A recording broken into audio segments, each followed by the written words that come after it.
Hello, everyone, and welcome to the very first episode of the Whole Without podcast, a podcast designed to have real open conversations. In a world where we're constantly told to be more, Whole Without pushes us to redefine fulfillment on our own terms. So grab a coffee, take a seat, and let's redefine what it means to be whole together. Our first ever guest on our podcast is Natalie Bode. She's no stranger to the pageant world and was second runner-up at Miss Georgia USA in 2022. She is also a powerhouse in the field of journalism, and you may have seen her on a screen near you. Thank you so much, Natalie, for coming on our first episode of this podcast.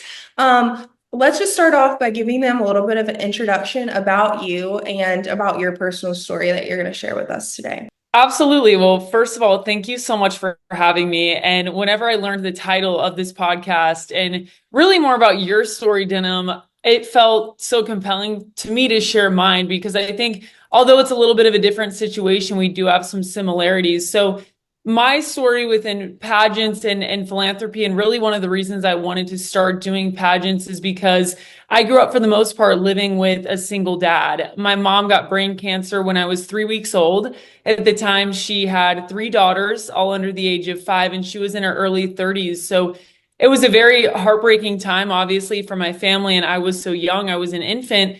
And it was something that I didn't really understand the weight of that until I got older. My mom miraculously survived, but she has long-lasting effects from having brain cancer. And so she lived about 2.5 hours away from me when I was a kid, closer to her family. And I lived with my dad in a small town. And so as I got older, I really realized how that shaped me to become who I eventually, am now and I'm still evolving into.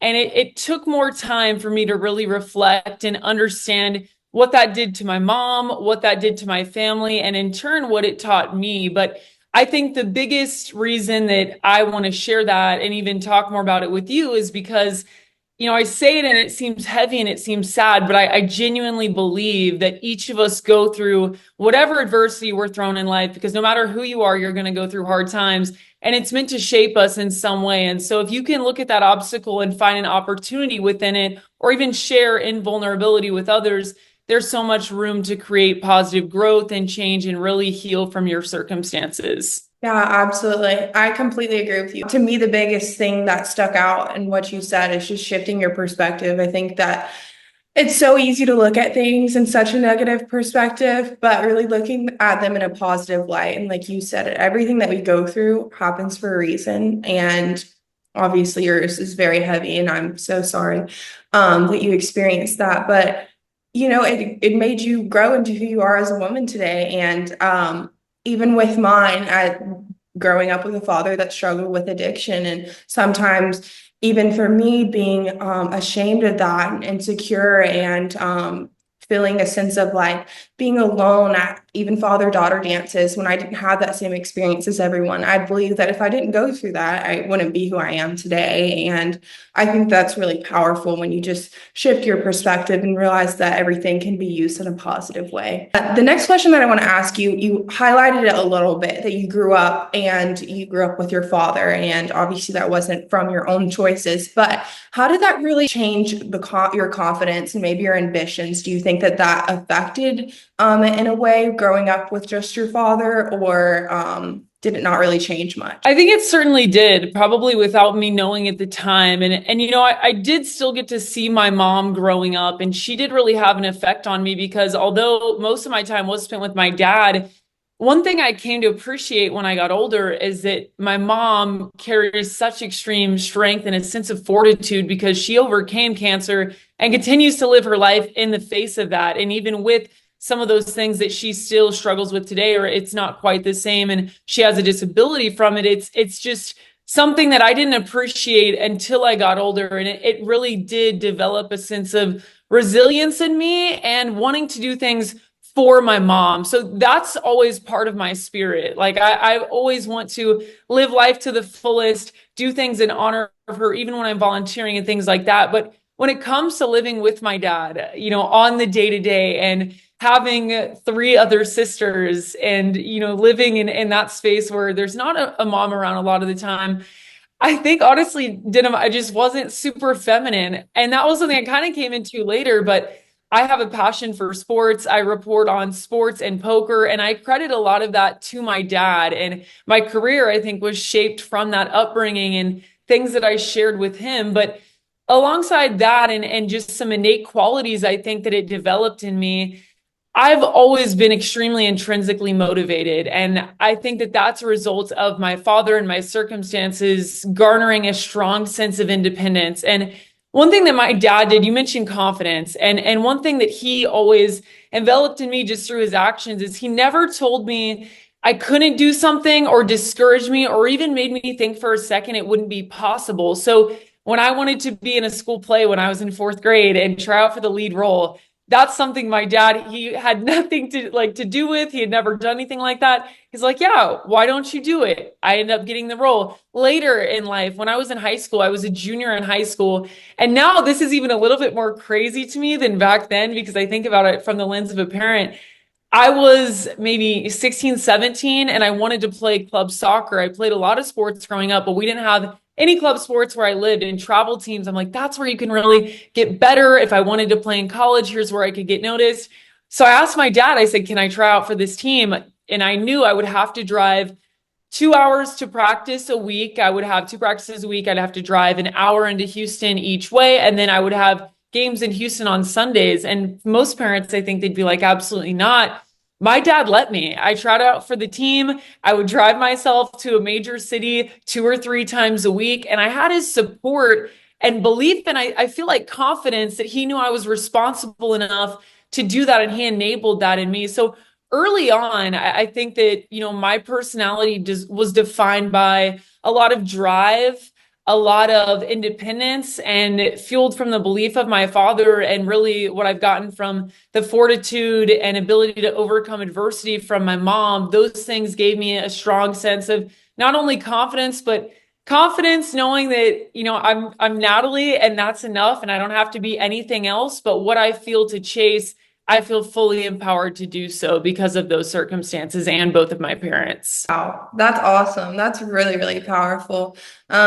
It's so funny because we have such like a similar story. Because looking back, during that specific period of my time, my mom was the same way, and she was constantly instilling confidence in me. I grew up with a single mom, and I saw her work so, so hard. And now I feel like that's allowed me to have a drive, and I know that I don't really need, for me, obviously, it's very different. My father not being in my life, he had a choice, and yours is very different than that. But being able to look at that and know that my mom didn't really have much support, but she just worked really hard, and she was able to achieve anything that she wanted, and she gave her kids everything that they wanted. I don't remember growing up as a child and ever needing anything. And looking back and hearing her tell me the hard times that she went through during that time, I would have never known. And I think that as a woman and growing up and being able to see her and see that as an example of the type of woman that I want to be, I work so hard for everything that I do. And I think that your story is truly powerful. And just being able to see that your mom and your dad both taught you things. And even with your mom not being there most of the time, she still taught you such powerful things. And so that's really awesome. So tell me a little bit about what your dad thought of pageantry. Was he like caught off guard? Like, what is a pageant? What does this look like? Tell me about your experience with your dad kind of being involved in that. God bless my dad, because like everything that I bring to him that I want to do, even when I wanted to have a career in television, and again, no one in my family worked in sports, had done anything like that. He's just kind of been like, okay, like, yeah, like, let me know how I can help. It's typically just like you support from afar, but pageantry for me came around in sort of a different way. I never considered doing a pageant. I was in college. I want to say I was about 20 years old, 21, and that's late to start a pageant. I think most people, they grow up with it. They know people who do it. Some people do start late, but at that time, I had really not known anyone that had done a pageant. So I ended up applying to the Giovanni It Girl, when you go to the Atlanta showrooms and you show the dresses for the upcoming collections. Someone from my hometown sent me that. I was working in a dress boutique in high school and I knew her, Allie Drake, from that boutique. She was like, Natalie, you're tall, you should do this. I'm like, oh, I'm never getting this. I don't model. Like, this isn't happening. But I just applied because I was like, all right, why not? I'll tell her, hey, I applied. I'll never hear about it again. But like I'll do my due diligence for her sending me this. And so I applied, and somehow I ended up getting like a Zoom audition. I had to buy heels because I didn't have any. I like walked like this, just like clanking in the Zoom, and Yeah. somehow I got out to Atlanta, and it was still bad though, Denim. Like I got there and people were trying to pull me aside, like, hey, here's how you walk in these shoes. Like I don't want you to Yeah. fall. Here I am, like fish out of water. 20 is not too old to start anything, but at that time, like you're not 11 or 12, so you can have a sense of Yeah. embarrassment. God, I'm like a little grown up and everyone here knows what they're doing. But I got there, and Angela Harden, who's one of my like dearest mentors now, I call her like my pageant fairy godmother. She's very involved in pageants in North Carolina and beyond. She came up to me because she was there at the showroom just shopping around, and she said, "Have you ever done a pageant?" And in my head, I say no politely, but I'm like, no, and I never would. Yeah. And that week I was around a lot of pageant women, Giovanni, it's mainly girls who do pageants. But I had never, I talk about these qualities I value: independence, drive, you give back, you have your own goals, you chart your own path. I had never been around so many women who all were doing that, but also were kind, intelligent, charismatic, and obviously beautiful. And so I felt even more out of place. But when Angela came up to me and mentioned pageants, it stuck with me because I asked myself, like, why won't I do this? And why am I immediately ruling myself out when thinking about doing this? And honestly, Denim, at that time, it was fear of failure, fear of not being enough, fear of not having what it takes, because I saw these women and I admired them. So it took about a year and a half or 2 years for me to come around when Angela would be like, what do you think about this year and this year? And it was finally during COVID when I thought to myself, all right, the only reason I'm not doing this is because I have fear about it. And fear is not a reason that you should let anything stop you. So now I have to do this. And I've got to jump into the unknown. And I also, the career aspect for me, I'm very career oriented. I knew a lot of women who worked in sports television that had done pageants. So that was another driver for me. I knew that would only really, enhance those qualities I could use for TV. So all of that being said, I decided to do a pageant. My dad, like he always does, met me with support. And even though he didn't really know what exactly it took or maybe why I even wanted to do it, he just said, yes, you should. And let me know how I can help you. And that's been his steadfast attitude my whole life. And sometimes I go after things that might look unattainable, or again, I'm not very familiar with it. It might look like I'm really taking a step outside of my comfort zone. But I would also attribute that to go back to your original question, some of those innate qualities and confidence he instilled in me, maybe not in that moment, but growing up when it was something like, I'm just not going to say you can't, or I'm not going to come up with a reason not to do it. So long-winded answer, but that's really the whole story of how I got into doing pageants. And eventually after I did one, people mention the pageant bug, and maybe this is like a version of that. But really what happened for me is I just saw, okay, I made top 10, my first ever pageant.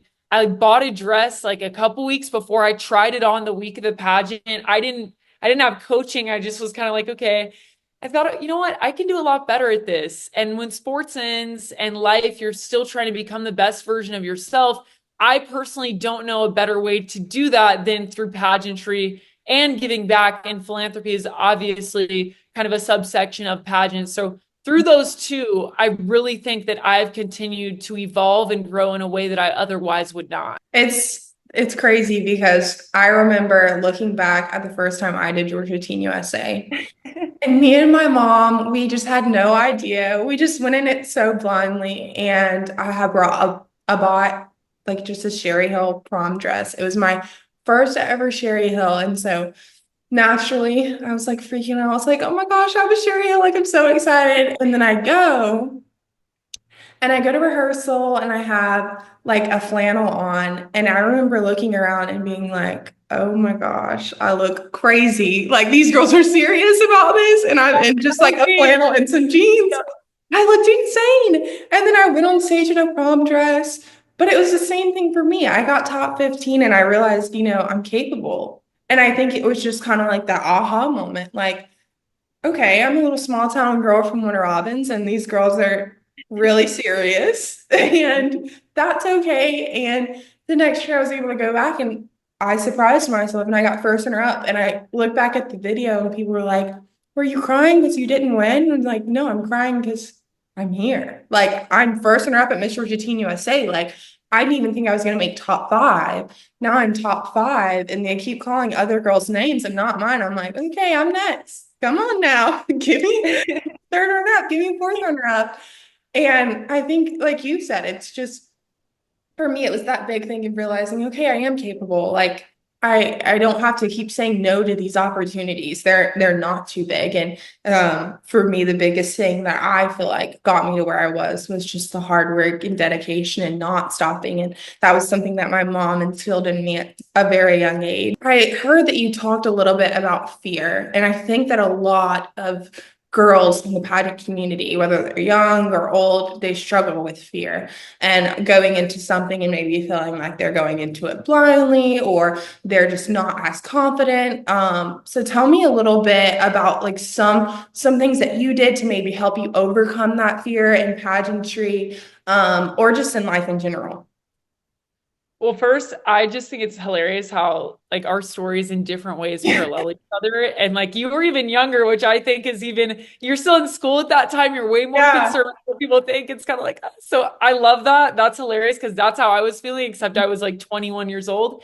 yeah. But fear is something that the only way is through, in my opinion, and avoidance will only make things worse. And I've dealt with a lot of fear. It doesn't even have to be pageants. It can be in my career. I'm in a performance-based career where, the red light comes on and you're live on TV. And the worst that can happen is humiliation. And obviously that breeds a lot of anxiety. And I think that knowing your preparation is there, preparation is confidence. So when I am prepared, that counteracts fear. And that's really the only way I know how to go about it, other than my base. I'm religious, I'm Christian, I believe in God, and I believe that God also helps with fear because faith is the antidote, in my opinion, the inverse of fear. So it's between faith and preparation that I do everything that I'm involved in. And I still think it comes down to the only way is through. If you're afraid of something, there's probably a pretty good indicator that if it's something that it's positive and it can only help you, that you should try out. But I would say for the most part, a practical way that people can deal with it is just put yourself in that situation, however you can. What part of pageantry is making you fearful? Is it on stage question? We'll start practicing that a lot. Expose yourself to opportunities where you are speaking. And I also think that it's okay to people say don't think of the worst case scenario, but in some ways I think if you can boil it down and say, all right, I'm going to go try to speak at this, the worst that happens is I just don't do well or I get nervous. It's not the end of your life. You're probably pretty young, so you can have many opportunities to try to improve at it. And it's just not life or death. You can get through it on the other side of it. So those are all things that help me, but I deal with fear every day. Like people ask me when I go and speak at universities, and I've gotten to speak to some classes at UNC where I went to school, how do you not get nervous, like to be on TV or do other things? And I do get nervous. There's nothing that's going to make you not get nervous. I always think eventually, I'm about 4 years into my career, it will stop. But I also think nerves can be important because you care and you're very alert and you can really focus on what you're doing. But alongside all of that and just choosing to do the hard thing and come out on the other side of it and understand that growth is something that's inevitable if you do that. My dad likes to say, focus on what you're doing, not how you're doing it. And I've found that if you are present, people talk about being present all the time in pageantry, especially on stage. I think that's like a flow state where you're very focused just on what you're doing and not how you're doing it or how it appears. So those are all things that help me. But I think for the most part, just got to do it. I love that. And it's something that's so simple, but it's true. Like you just have to go for it and you just have to do it. And the biggest thing that I've learned is that to look at things from a way that failure isn't even an option. Either I'm going to grow from this or I'm going to succeed. I might go and try out this new sport and I might be terrible at it, but at least I learn a new skill, or I might succeed at it. And I think that when you shift your perspective to think about it in a way of, okay, either I'm going to succeed or it's going to be a growing experience, and that growing experience is just going to be another milestone for me and it's going to make me better for the next time. I think that that's something that really has helped me, but also just going for it. Like you said, I mean, the worst that could happen is that you learn something from it and you're better at it the next time you do it. I do want to talk to you a little bit about advice that you would give to somebody younger or even your younger self when going through hardship. I know that we touched on it a little bit, but just diving a little bit deeper into that, what advice would you give looking back? Maybe something that you struggled with to like your younger self, or even to younger girls that might be watching this today? One thing that I often think about is I wish I would have been more vulnerable at an earlier age and started volunteering at an earlier age. And I'll explain what I mean by that. So during COVID, I was in college, and it was obviously a time that was very transformational for many people in an array of ways. But for me, when the world got quieter, I had more time to meditate on what my mom experienced when I was young, how that affected my family, how it affected me. Because prior to that point, Denim, I mean, I was busy. We all are so busy in our everyday life. You can focus on the next thing, the next assignment, the next deadline, the next big event. All of those things kept me pretty preoccupied. And so even though I have been doing some type of mentoring since I was in seventh grade, I was lucky to go to schools that had programs to involve mentoring, and I got to go to elementary schools as a high school student. It was during college that I took an individual and personalized approach to seek out volunteering in my own life. And through that, I found a lot of my own healing, and I started posting about what my mom went through and what that meant to her. And I called her on Mother's Day, I want to say in 2022, and I wrote down everything she told me. I asked her a bunch of questions about her story, what she wants people to know, some of the hardships that she still faces that she wants people to still talk about. How can I share that with families that are maybe going through something similar, or even people in my position, young women or young men? And sharing that, having that conversation with her, sharing that with other people. And for the first time, really just 3 years ago, asking my dad what my mom was like. I had never even asked those questions because there was so much pain that was involved in it, and trying to resonate with, in what ways am I like my mom? Because I didn't know her before she was sick. And how can I use all of that to give me a bank and a base of a narrative and knowledge that I can tell to others and use a story to inspire and really make a difference? And so I think that when I talk to classes, and I don't even talk about pageantry, I just talk about life, I tell them that the process of finding yourself involves helping others find themselves too. And so if you can help others, there's so much that you can develop personally that you wouldn't even realize. And it's not going into it thinking, I'm going to do this for selfish reasons.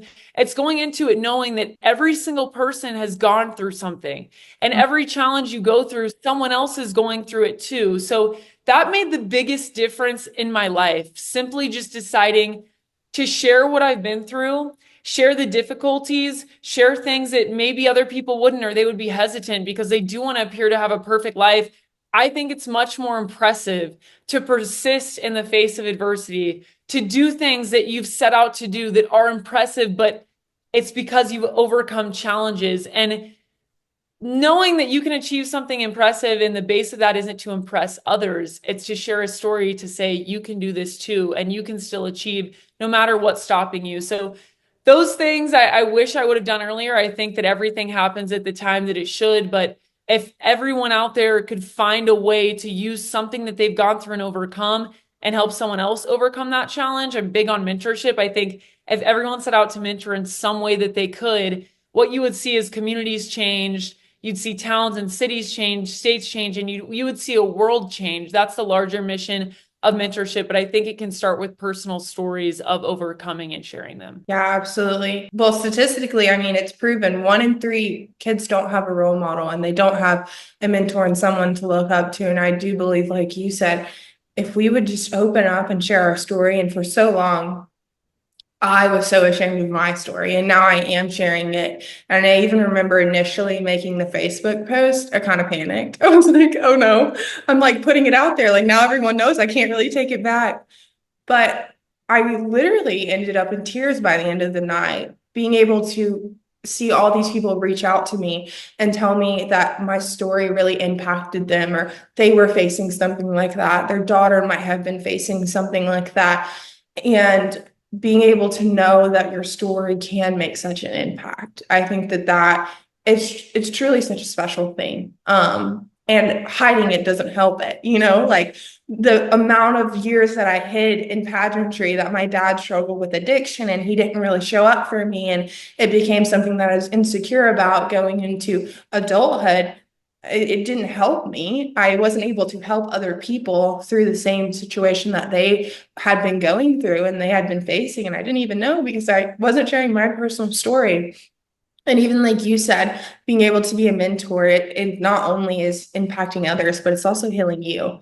And I think that that's the beautiful thing about it. And that's something that I've promoted for so long in pageantry. Community involvement isn't just for everyone else, it's for you too. And it makes a difference in your own personal life as well. And it allows you to be healed in a way that it's like almost indescribable. Like even as Miss Georgia Teen USA, going to boys and girls clubs and being able to pour into those girls and talk to them. I remember walking away and thinking, this is going to be my favorite appearance. And I wasn't even through the year. And it was my favorite appearance. Being able to pour into those girls was something that was powerful. And I believe, even walking away, that made more of an impact on my life than it did theirs. And I think that, like you said, mentorship is something that's so important. It's so important that we share our stories and we are open and we're transparent about them. So that is all I have for today. Also, you did it at a younger. Go Oh, on. sorry. I was just gonna say you did that at a younger age too. You Yeah. did that at a younger age as Mhm. well. So I admire that about you because I understand what you mean. Like it can feel very heavy and very personal and almost shameful. And it involves other people. And you think maybe like I don't want to share this story. Maybe it's not how they want to be depicted, but at the end of the day, it's your perspective and it's Right. your story and it's yours to share. So the fact that you did that, and I like you were describing the emotions, I went through all of those. The sense of panic, you're really putting yourself out there, people reaching out. But at the end of that, it sounds like you found liberation in that and you were freed from it. And now instead of carrying that weight and thinking you have this dark, shameful secret, it's something that instead can be positive because it can help others. So I just wanted to say that I'm so proud of you for doing that at a younger age because that was the answer to the question you originally asked me. If I could have changed anything, I would have started doing that earlier. And I think you're setting an incredible example for people that can relate to you and they can see how they can do that in their own lives too. Thank you, Natalie. And thank you for sharing your story. I truly believe that it's going to impact so many people. And I thank you for just being vulnerable in this time. I know that it was probably hard to kind of rekindle that. But I really do appreciate you. And I appreciate all the advice that you gave. I know that it's truly going to impact so many people that are able to tune in and listen. So thank you for. Well, thank you so much, Denim. I really appreciate you, and I'm so glad that I could come on, and I can't wait to see all the amazing things that you continue to do.